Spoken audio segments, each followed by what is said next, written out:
Hi, everybody. Rick DiClemente from Pittsburgh and with StarSelf.com. Welcome to Astrology Unplugged. Tonight's subject is how these energies that we watch are so closely aligned inside. Hello there. How are you? Okay. Now, I just got a message on Facebook from somebody that says, it's really amazing to see when you start to think about it. I've always thought about these energies are around me, what got into you, what's come over me, but I didn't really know how mappable they were. Okay. What you're going to find out in tonight's discussion, it's probably something you already suspected, is we are much more connected than we think. As a matter of fact, it's not figurative. It's literal. We are connected literally. And when you understand the planets are one of the safest and easiest ways for you to start to sense this oneness that we all have. For instance, I read for a lot of people, and here's somebody I read for recently. And they wrote to me and they said the following. You were spot on because I'm exactly that way, and what you do is just amazing. I know you're reading the chart, but it's like you have a crystal ball and you see into a person's life and what's going on. We know we are experiencing our lives on a daily basis, but from the chart you see about us, it's like a map of where we came from, what we're doing, and where we're going. Well, that's exactly what it is. Now, the myth, and so many books have tried to tell us, the myth is that we're independent and we think everything's going on here. And you get into nothing but trouble when you listen to what's going on here. The new book by Michael Singer, who wrote The Untethered Soul, his new book's called The Surrender Experiment. He mapped out 40 years of his life where he got so peaceful and so in touch with his inner guide that he stopped listening to anything that came from Michael and he started listening to everything that came from Spirit and how everything in his life worked out. In this society we're in many Western societies, program us, go get more. You're weak, you're separate, you're lacking, go get more. Well, Michael is the antithesis of this. If you'd like to look him up on YouTube, he's just a marvelous speaker. Very real. He's in his 80s, I think. He's Michael Singer, and his latest book is just fabulous, called The Surrender Experiment. So tonight what I'm going to do is I'm going to walk you through stories, and I know it looks amazing to you when I pull things out of my ear, out of my hat, but to me, I've done astrology so long, I see people, I look and I see the person, but I also see all the archetypal forces between me and the person. I see, oh, this person's a strong Pluto, this person's a strong Cancer. I see those energies. I can't help it because I've done it so long. I see the person and I see those, and they're the same thing. You might argue with me, you might not be convinced, that's okay. It all comes in its own time. But what I'm saying to you is if you think you're picking a date, if you think you're going to meet somebody, you've got nothing to do with it. Nothing. These are all my opinions, of course. God, Holy Spirit, whatever, is picking it all for you. You think you're going to get married on Friday because the planets look good, but you really shouldn't be married on Friday? You won't get married on Friday. Something will happen. You'll get married whenever the planets match who you are. There is no difference at all between the astrology chart and you, except for the fact that you're a lot more than what's reflected in the astrology chart. There's much more to you. Your astral language, your past life language, your heritage, your DNA, your traditions, whatever. So it's very complex, and I'm going to try to start to simplify this for you. I'm going to purposely skip Pluto tonight and I'm going to put it last because I'm so tired of talking about Pluto because this is such a huge Plutonic time. I'm going to start with Neptune, go down to Mars, and when we're done, we'll wrap it up with Pluto. I don't think we have anybody standing by to be read for later on, so we'll deal with that when we get to it. Okay. One of the #1 things that happens to me when I read for people, if people do not say, well, that's funny, then I know I'm off track. When they say that's funny, and I pay a terrible, strong, acute attention to the words people use, because what they say is what they mean. And what they say is they're in touch with a feeling inside. So when they say that's funny, what they're really saying is, boy, I thought I navigated that all from here. I didn't know somebody out there could sense it. Well, I'm telling you that what you're doing in here and what's going on in the chart is the same thing. Now, it's not to the nth degree, but to a great degree. Especially what we're talking about tonight, which is going through periods, going through phases, something coming over you. I haven't felt like doing that, but now I feel like doing that. Okay, so I'm going to start with Neptune. Now, hello, Karen.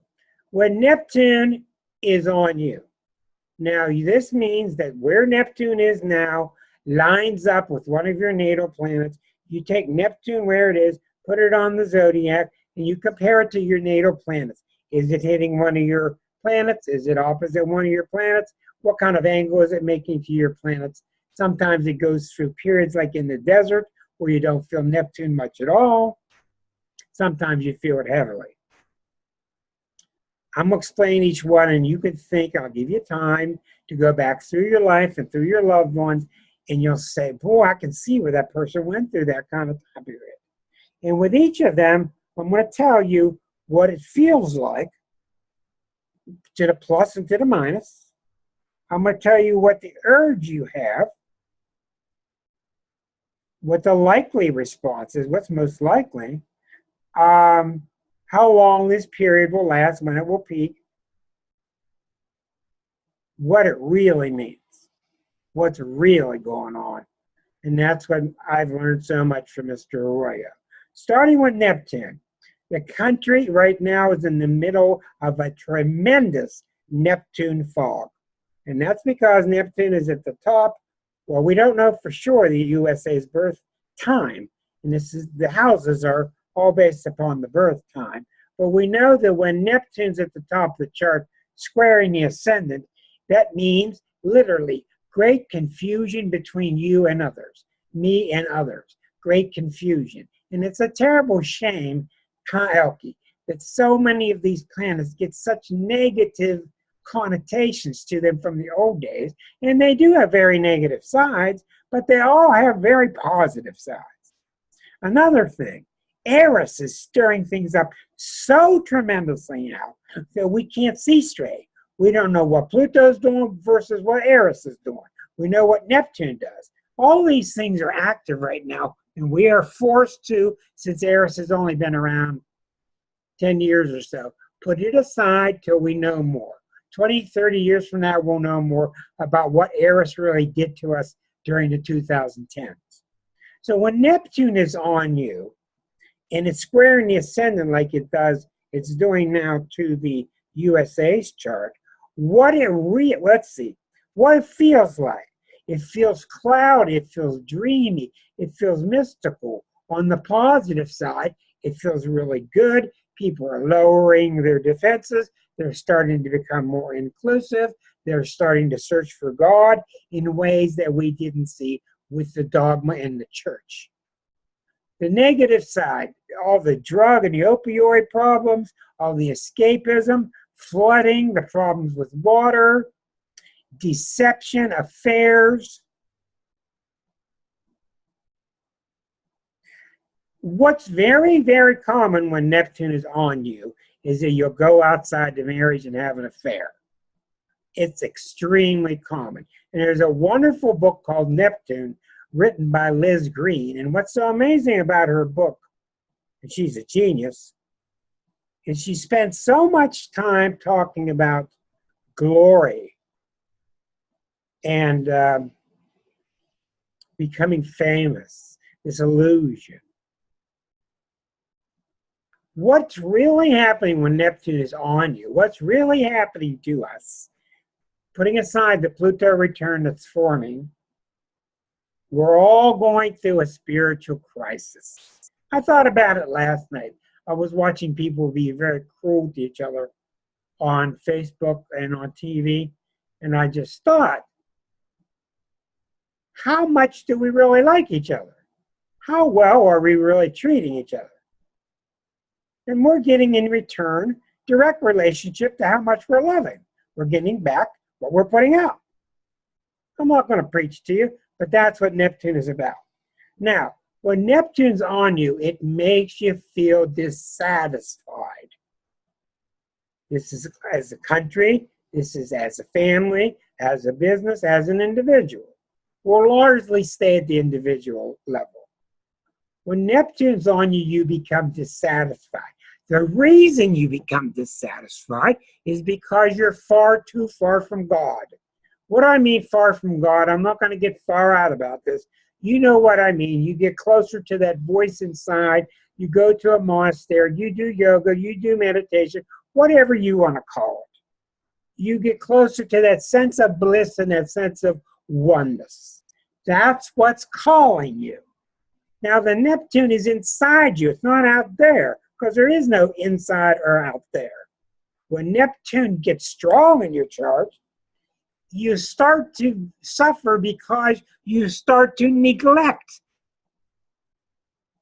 Well, that's not going to get me there, and that's not going to get me there, and that's unsatisfactory, and she wasn't better in bed, and he's not any better in the kitchen, and boy, he's not making enough money, and he's not as handsome as he used to be. We keep looking outside for what the problem is. The problem's not outside. Sometimes it can be. And it makes you very prone to being deceived, America. It makes you very prone to falling in the trap I told you about in September of 2015. Was do you want to get inspired with Bernie, or do you want to get disillusioned? Wait till the Trump followers wake up and find out how they've been screwed. Wait and see. And what Neptune does is it disowns everything. Not me. It disowns. So you can be whatever religion you want. Or a proper use of Neptune is it makes you more sensitive, even to the point where your allergies get changed. You drink something you've been drinking all your life, now you're reacting to it. It's very, very common. You go to the hospital, you go to the doctor, they see your symptoms, then they start guessing and using that word virus. Huh, Karen? Virus, it's some kind of virus. It's a mental virus. What's happening when Neptune's on you is you are becoming more sensitive. And I've told you over and over in this class, you cannot control these planets' energy. You can use them, you cannot dial them back. Most people go into a hole and wait till Neptune's passed, and a whole lot of people have psychotic experiences. Now, I told you what happened to me. I was in deep meditation when Neptune went over my Mercury, went right over my Mercury, which is your mind, and Neptune went over, and while it was getting near there and passing back and forth, I got into meditation. I studied Eastern religion, so I started to learn about oneness.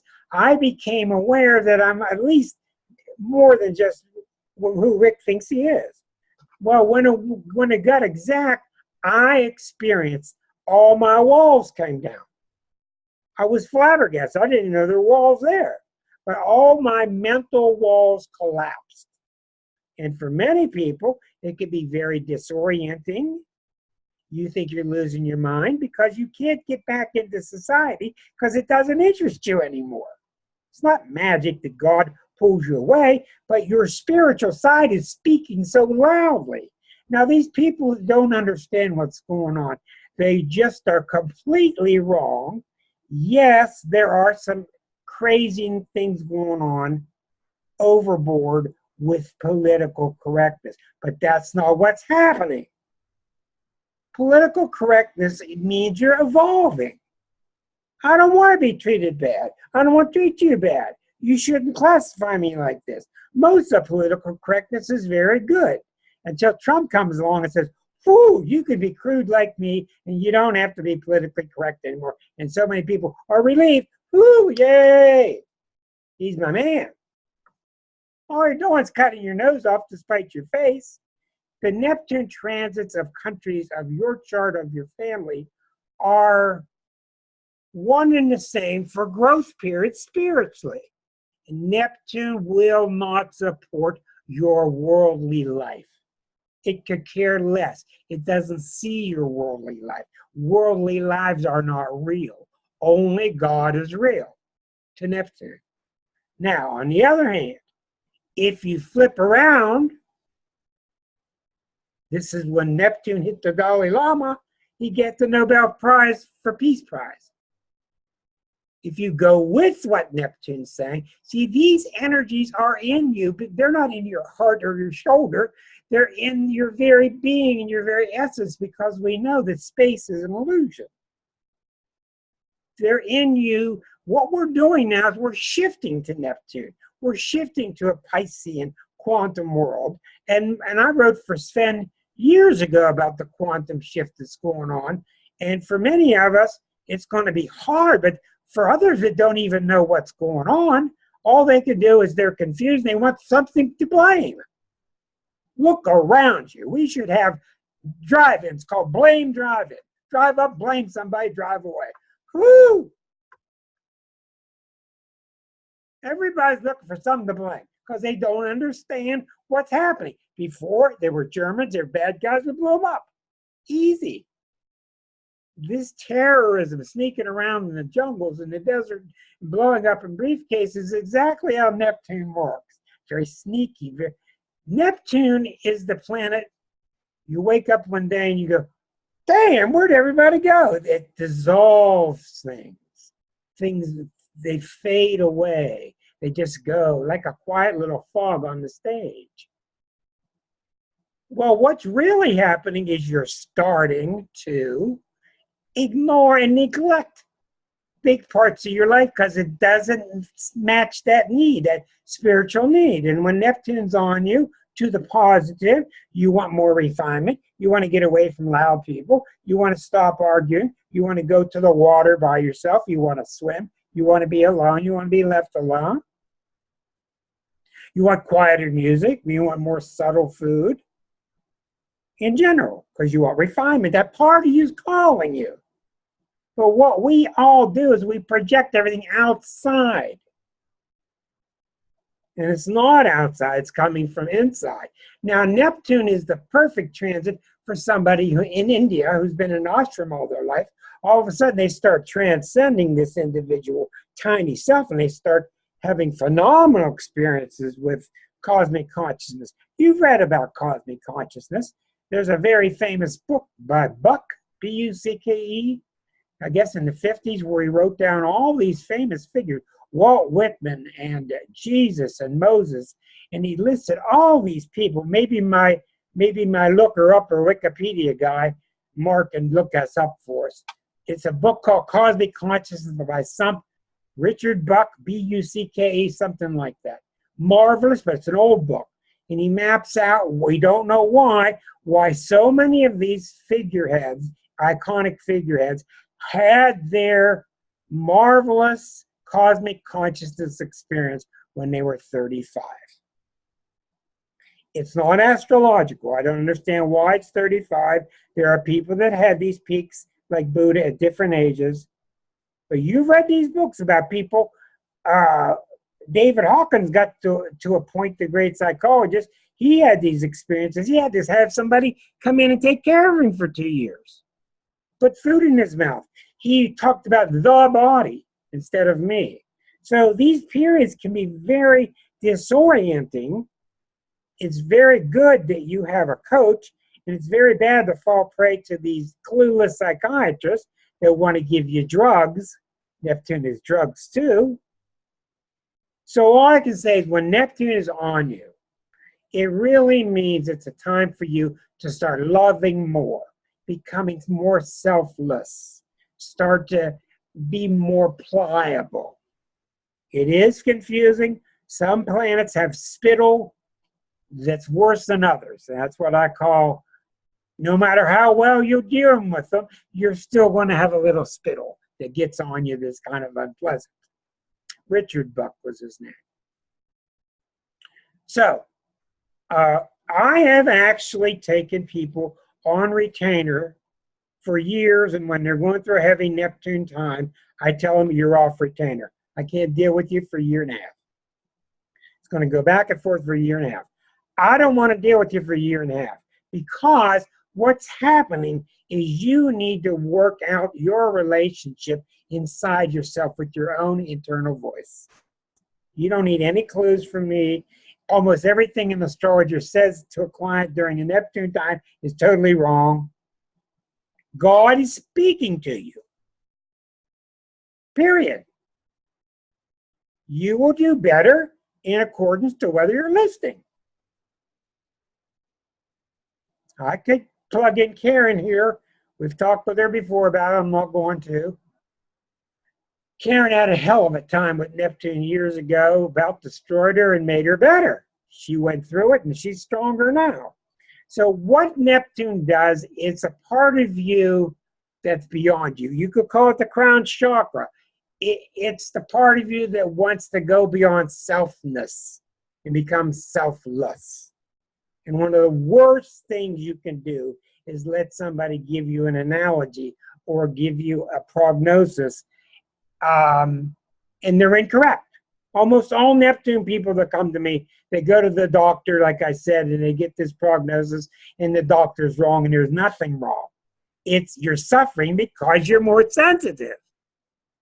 I know people that are tough, and all of a sudden they start crying. I know people that are tough, and all of a sudden they start sneezing, and their nose start bleeding. And I know what to listen for, and I can tell Neptune's on you.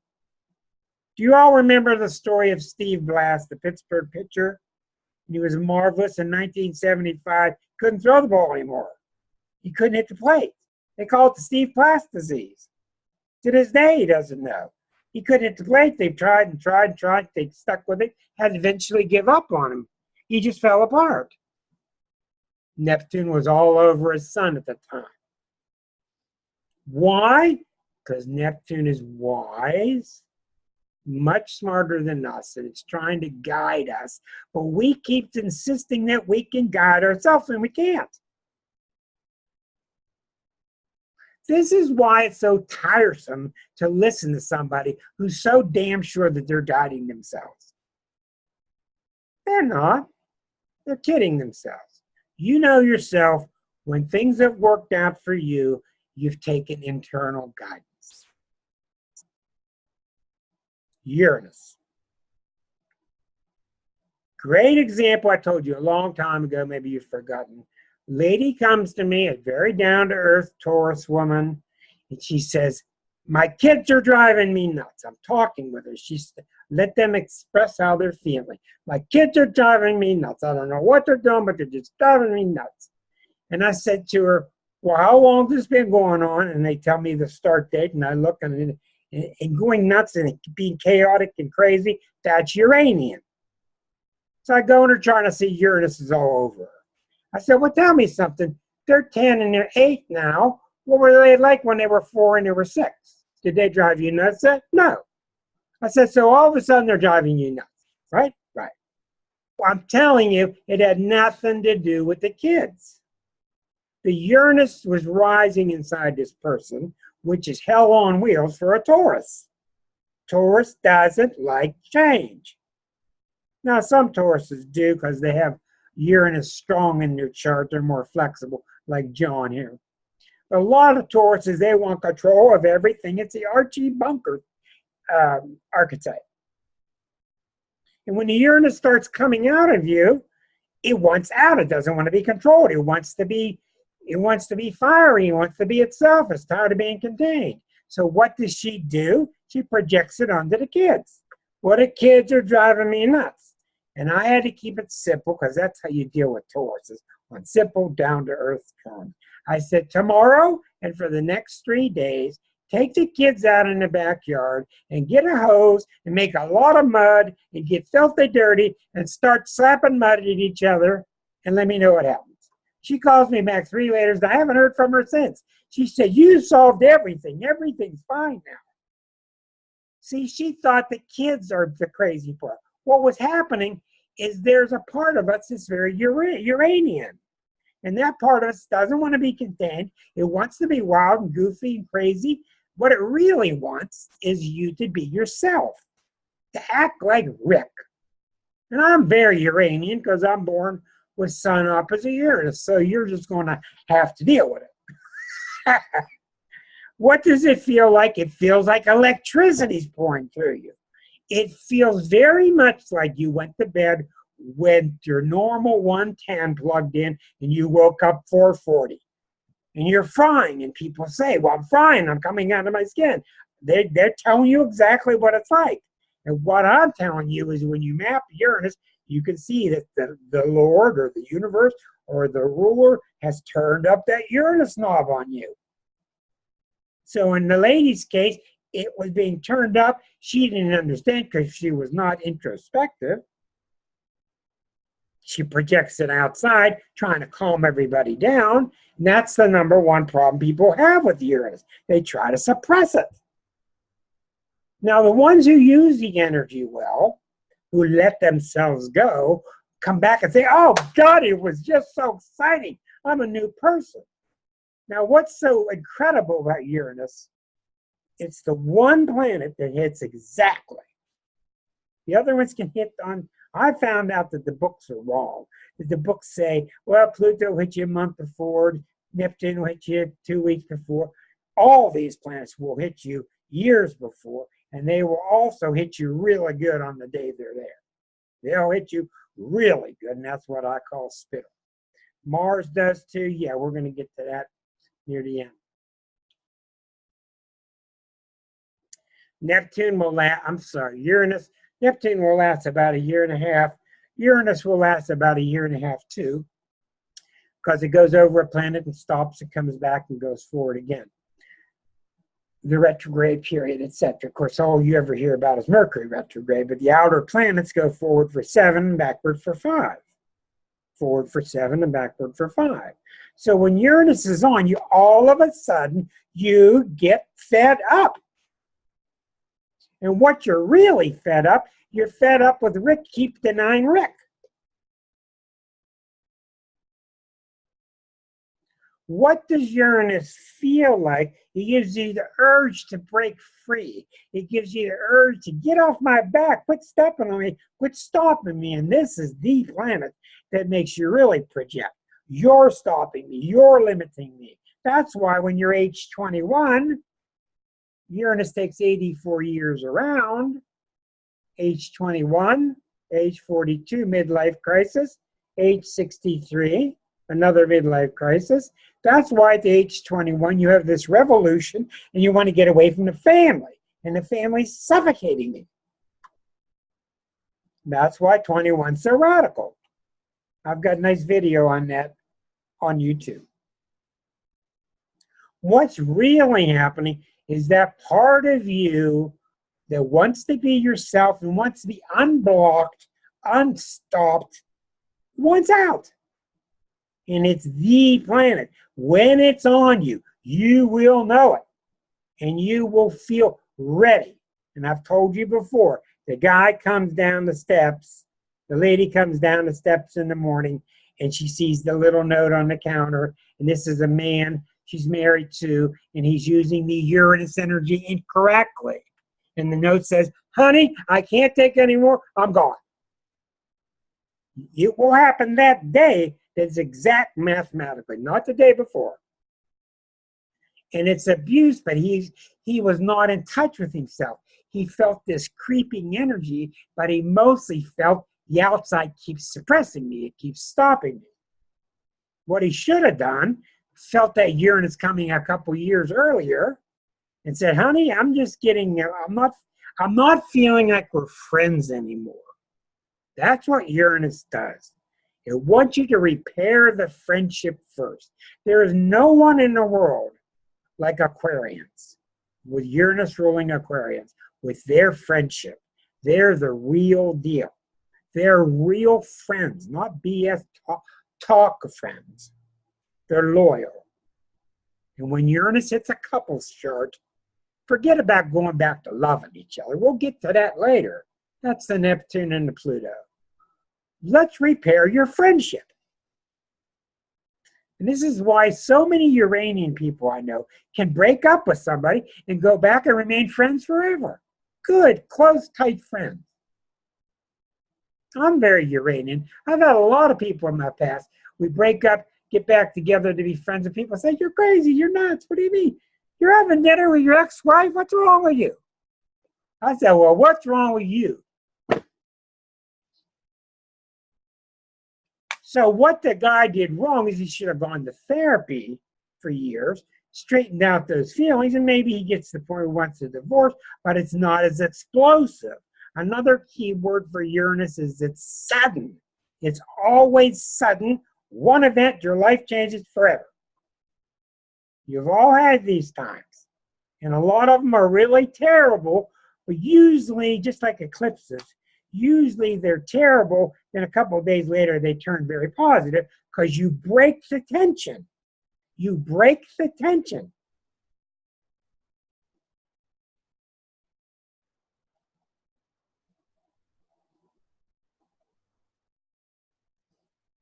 It's coming up through you. I've always used this ridiculous analogy, and I'll continue because it's really good until somebody mails me one that's better. Mrs. Cleaver. You've all watched Leave It to Beaver. She comes down and she's got her pearls on and she's perfectly dressed and she's the perfect mom. Okay, Judith.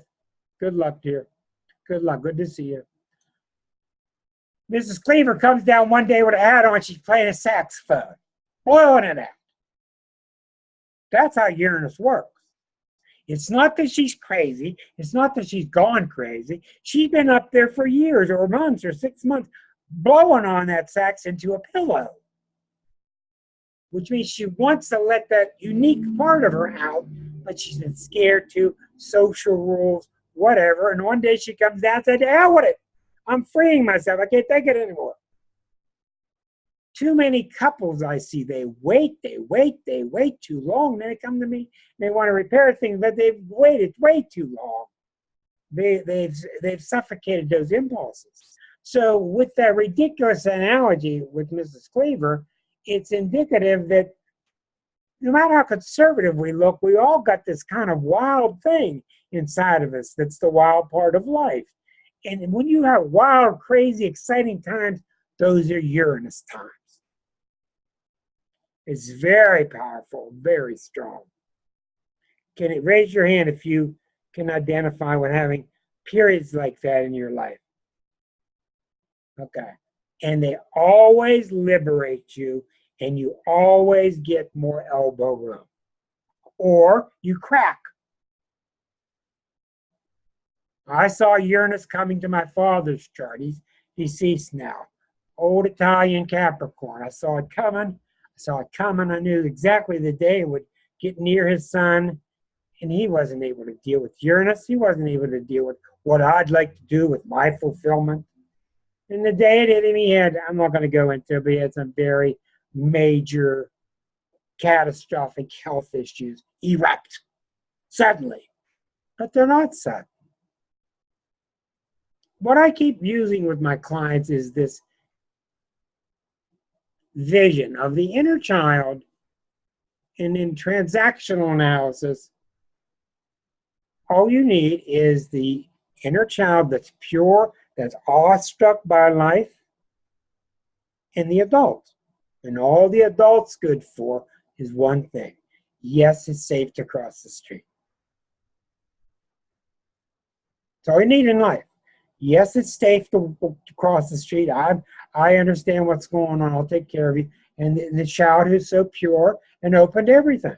But what we developed through abuse and through normal Western cultures, we would develop the critical parent, we develop the bruised child, the hurt child, the hiding child, And we have to go through the different types of therapy to get back to the pure child with the adult.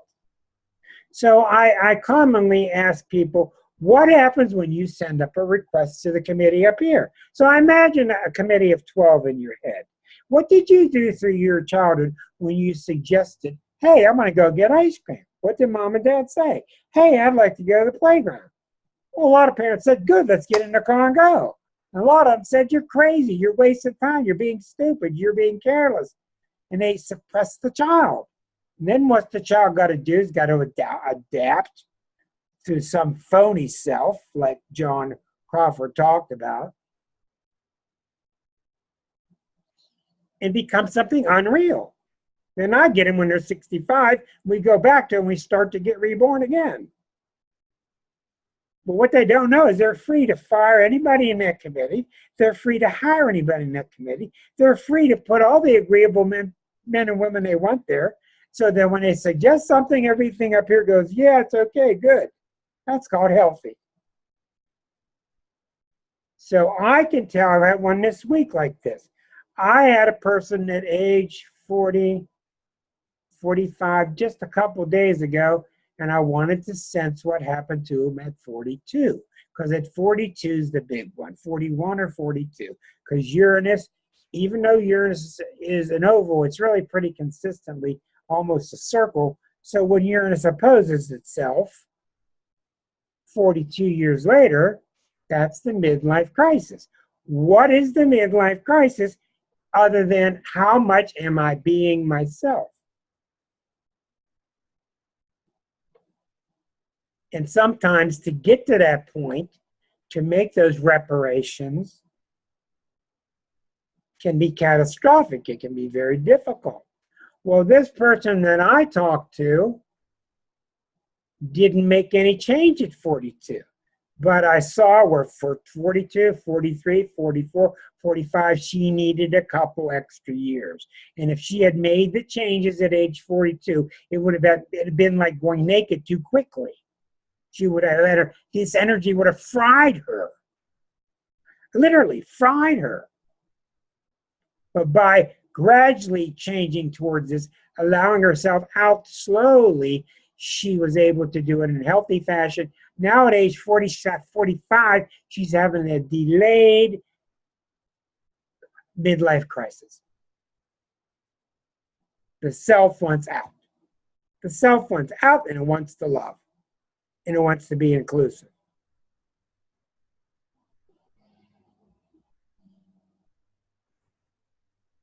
Saturn.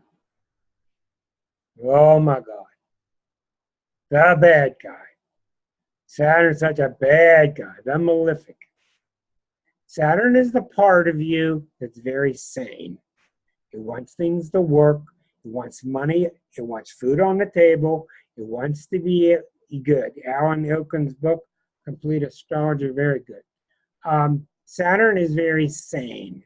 A lot of people bring their teenagers to me, or their kids in their 20s, and they can't get anywhere with them.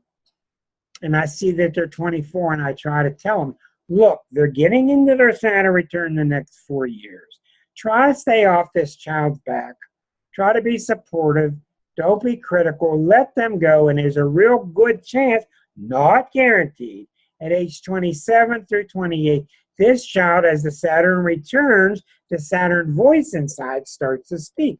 I want to be more responsible. I've seen the wildest people you can imagine. All of a sudden they got to get married, and they get married. It's the sane voice in you, and you can automatically see, because you've seen enough charts, that a lot of these planets are interfering with each other in the birth chart or while they're going over you, and it takes an expert astrologer to unwrap the spaghetti. You can have Saturn hitting you while Uranus is hitting you. Both going on. You have to discern it and explain it to people clearly, what each one feels like, and they're on different timetables, etc. So what Saturn does is it makes you feel like maturing. Now, when Saturn hits you, it's very common that you feel heavy, you feel sluggish. In fact, you really do age. This is the planet that makes you age. Ache. achy joints, especially the knees.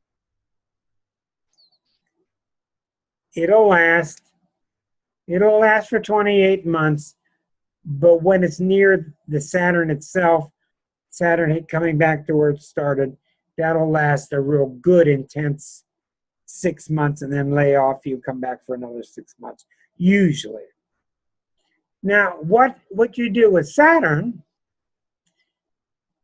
is you feel like buckling down and being sane, but you can't let it repress you. You can't let it stop you. This is where Saturn gets this reputation of being the bummer, being the downer, being the bummer, weighing heavily on you. Well, if you're not listening to your Saturn, if Saturn's sending suggestions up to the committee and the committee's not listening and the committee wants to stay wild and irresponsible, look what Saturn's doing on Trump's moon right now. Oh, I'm just going to mess with the Congress or nothing. Yeah. Oh, yeah? You don't mess with Saturn. You don't mess with the outer planets. Now, it's very common when Saturn's on you, the first return and the second return are quite different.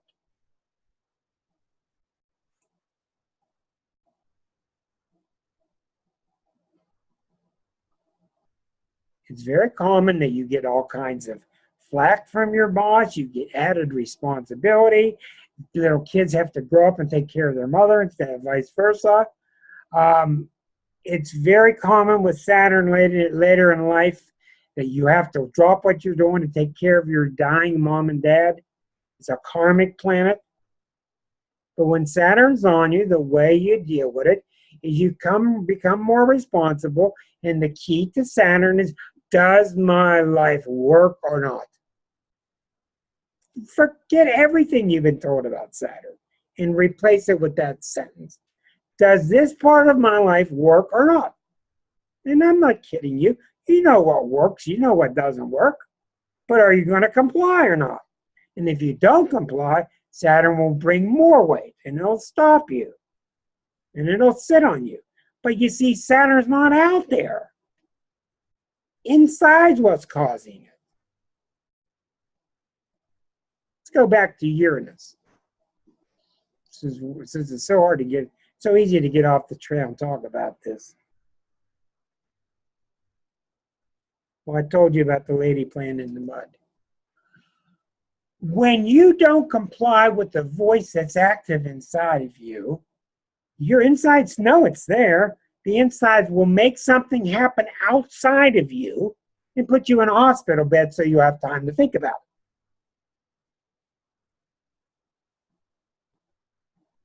When Pluto's on you, Pluto will do a number of things. It's not the neighbors getting mad, the people egging my house, the people taking me and drafting me in the army. It's not ever out there. It's your own inner sense that's being thwarted because you're not in tune with it, or you have rules against it, and you actually create the events and you draw those events to you. It doesn't matter if you create those events or draw them to you, because it's all the same thing. That's why I don't want to hear anybody talk about the secret. Talk about it, believe in it if you want. I don't.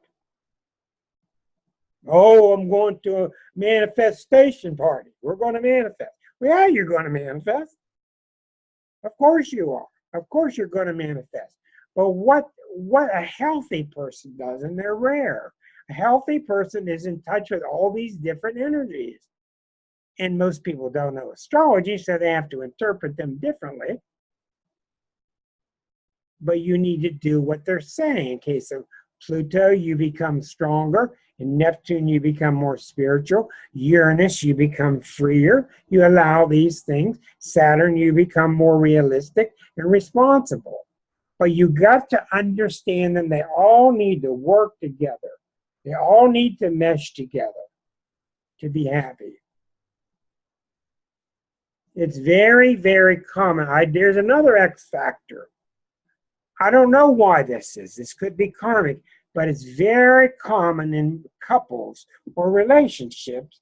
When Saturn hits you, one can't get to the other. One has to work in New York and the other one has to work in Boston. And you see each other on weekends, even if then.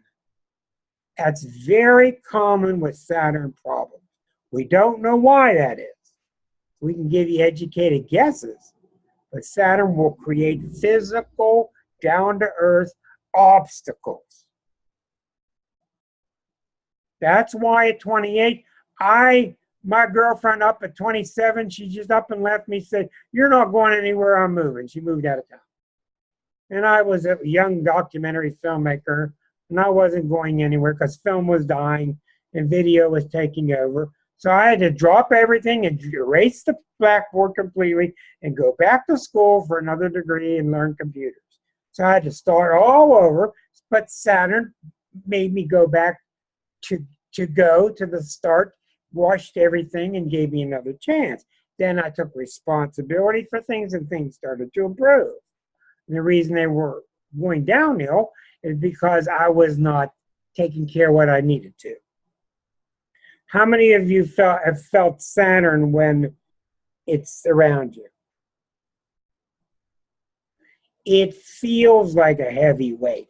Very similar to Pluto, but Pluto's a lot heavier and darker.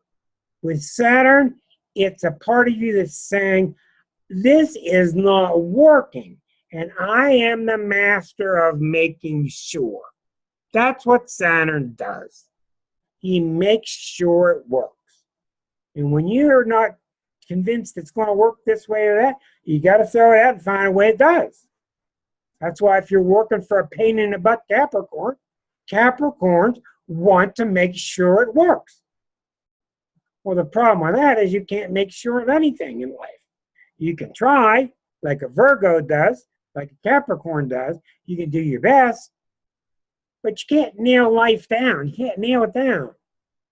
What did they say? Raising teenagers is like putting a nail through a piece of Jell-O, nailing Jell-O to the wall. You can't do it.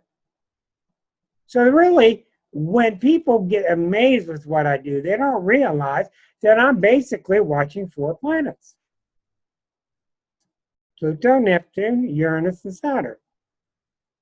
I'm not ignoring Jupiter, but as you come inward, the planets become much weaker. The outer planets are the big deal. So we get to Jupiter. Oh, Jupiter's wonderful, and it will touch you, and everything will be great, and you'll win the lotto, and you'll have fun, and all the expenses you have will disappear, and everything's going to be fine because Jupiter's 100% good guy all the time. Jupiter's in the White House, fellas. Jupiter's in the White House. How you liking them apples?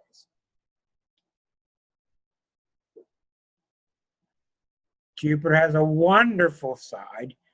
The best way I've ever described Jupiter is, you know, you're playing a board game and you're going to lose unless you roll a 7. And you get those dice and you just feel those dice in your hand and you let them go and you know exactly a 7's coming, and it comes.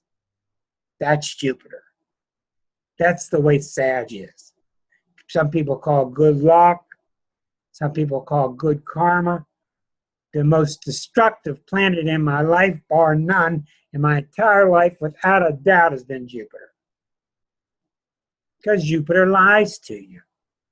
It's excessive.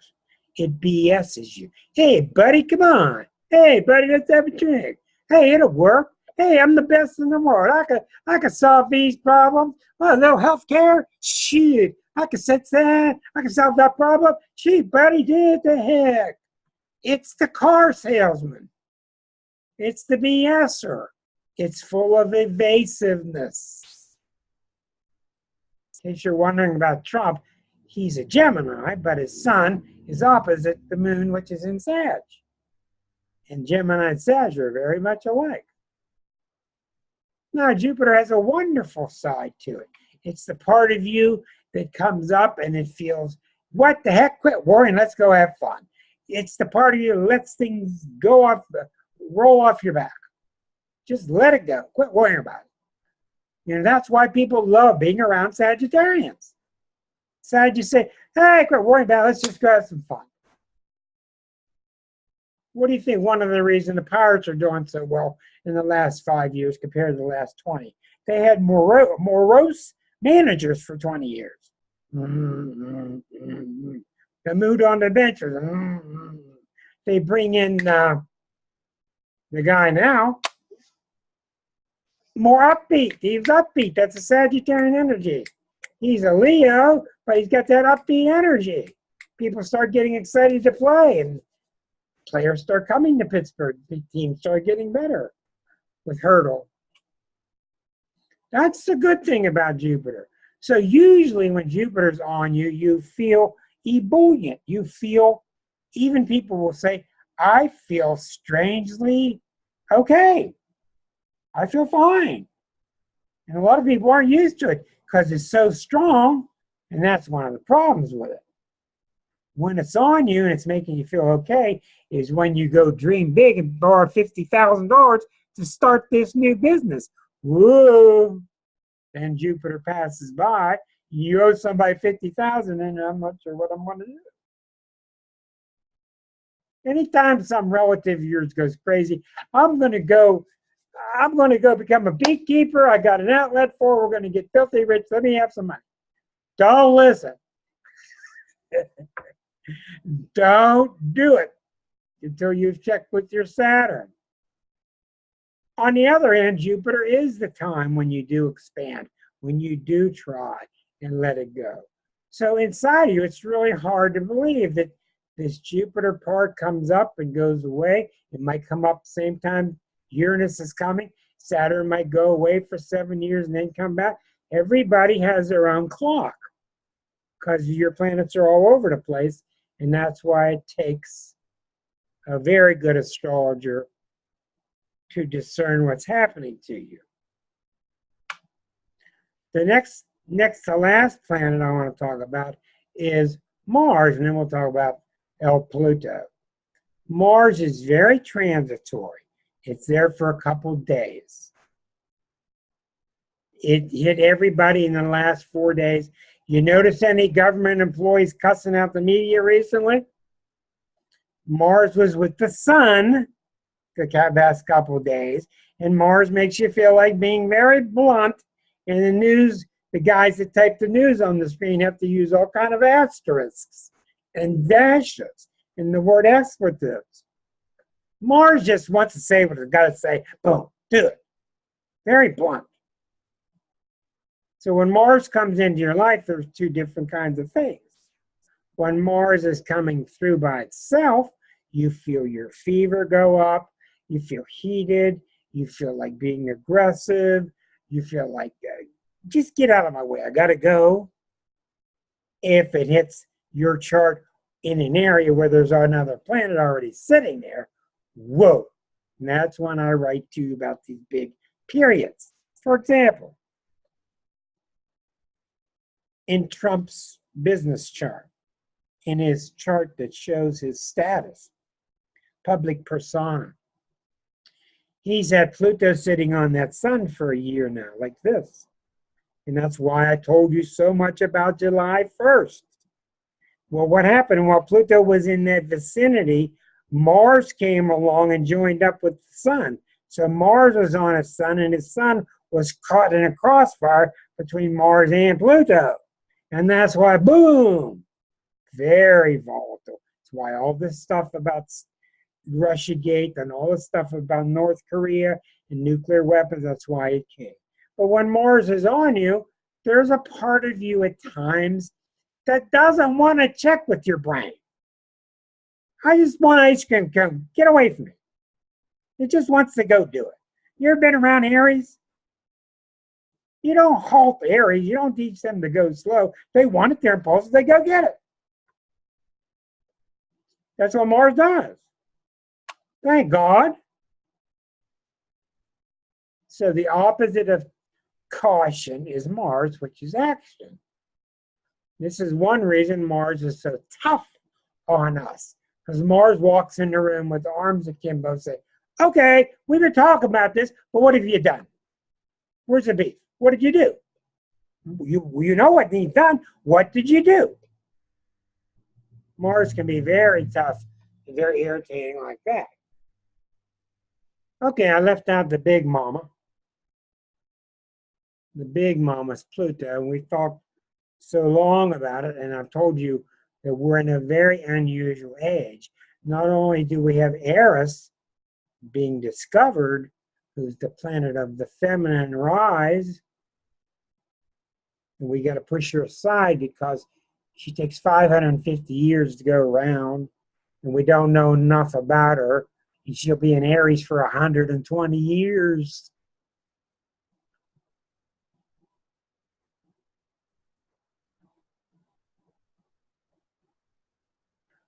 Pluto's been opposite the United States sun. That's what's been causing the identity crisis, because we're not who we think we are. We've been living on our laurels. Pluto's combined with Uranus in the past 5 years to repeat and give us a report card on the 64 time, 1965 time, when Pluto and Uranus were born together in 65. It gave us Medicare, Medicaid, women's rights, voting rights, all these things. These things all grew, and 51 years later, they are at a right angle, and we're getting all the tests from all those things to occupy our mind. So Pluto's been involved with Uranus. It's been opposite the United States sun, and now we're inches from the Pluto return. So Pluto started here, 26 degrees of Capricorn in 1776. And it's gone all the way around, and it's just about to return. What does a planet do when it returns? It brings everything to closure, and it starts anew again. Well, in Pluto's case, like the outer planets, they're very non-personal. They're collective, and I really am pretty good about this.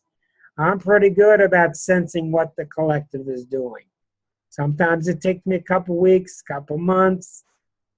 Pluto's really had me fooled recently, and the reason why is Neptune is real strong right now. Pluto is real strong with the return. The United States chart is being messed with, but mostly because the collective is stirred up. And I've told you with Pluto's 4 periods, stage 1 is denial, stage 2 is the tough stage. We've been dragged into this stage 2 where we've got to face now extinction, and clouds are everywhere, and it's dark, and it's crazy. So I'm trying to figure out what planet's doing what, because all people are calling me saying, what the hell's going on? This is stuff Liza and I wrote about in Sven's magazine in 2008. We saw it coming, but it's even shocking us. And what Pluto's doing, and there's so many ways you can deal with Pluto, what Pluto's doing is simple. If you're not going to care for each other, and if you're not going to care for the planet, then we're going to get rid of you. I'm not saying it in any other way. Disagree with me, put crappy comments on YouTube. I don't care. That's what Pluto's doing. Are you going to love each other and work together? Because that's what Eisenstein just told us. No, that wasn't Eisenstein. Well, he more or less said it too. That's what I showed you last week, what Richard Tarnas said. Man, he was even gloomy when he talked about it. He was saying, the only way we're going to get out of this is with heroic small groups. Heroic small groups. Like our little one here, and everybody's starting up groups all over, and it's marvelous. But what's happening is Pluto is the part of us. It's the part of us. It's almost, I would say there's a strong kin between the Pluto part of you and your own death wish. Pluto's not here to destroy you, but it is here to destroy you if you're out of sync out of step with evolution. Pluto will sacrifice you. Your insides will sacrifice you because it has an inner sense like Spock. What's good for the group is better than what's for the individual, or however he said that. So that's why things are tough, because we're busy playing our video games and we got our little phones and we're all at dinner looking at our thing and watching TVs. Look at the TV guy, look at the junk that's on TV. Go over to BBC Com some night. Go to BBC Com. They're writing articles about Uganda. They're writing articles about Southern Australia. These people are open to the world. We're over here and everything's Chicago, LA, and New York. Pluto wants us to care for the whole. And you also see, oh, yeah, Richard Tarnas's Gimme Shelter. Wow, that's what I'm talking about. Go, Mark, thank you again. Go to YouTube and type Richard Tarnas Gimme Shelter lecture. He talks for 2 hours about the period we're in, and this is the master who wrote Cosmos and Psyche. And he tells you what we're in and why the archetypes are shifting. And we're going through the pain, and this is what people call the shift. Oh, the shift is coming. They were right, but they made it sound like we're going to just change trains. And we're all doing pretty darn good. We're trying pretty hard. But you look around, you see so many people that are just what? Looking to blame somebody. I want to bomb somebody. My friend tells me that. I don't care where they are. I just want to go bomb the whole damn country. You want to bomb innocent women and children? I don't care. We're just blow them off to that. Now, if that's not a sun in Cancer, United States, what is? And Pluto will let you do it. Big turning point recently. Did you hear Fukushima, which came about the day Neptune entered Pisces? It was the tsunami. On that day, Neptune entered Pisces. Every 186 years, it was Fukushima. Anyhow, the Japanese have come up with a robot that can handle the heavy radioactivity without breaking down. And the actual robot has been able to go in and grab and pick up actual fuel that's still emanating radioactivity. So we're having a really good sign now. It's the beginning of maybe we do have hope with getting Fukushima to stop its radiation. So what I'm saying about this is there are all these marvelous things happen. You can see that Pluto's pressing us, and you can see so many people are doing such great things now. So many people have such great ideas. So it really comes down to one thing.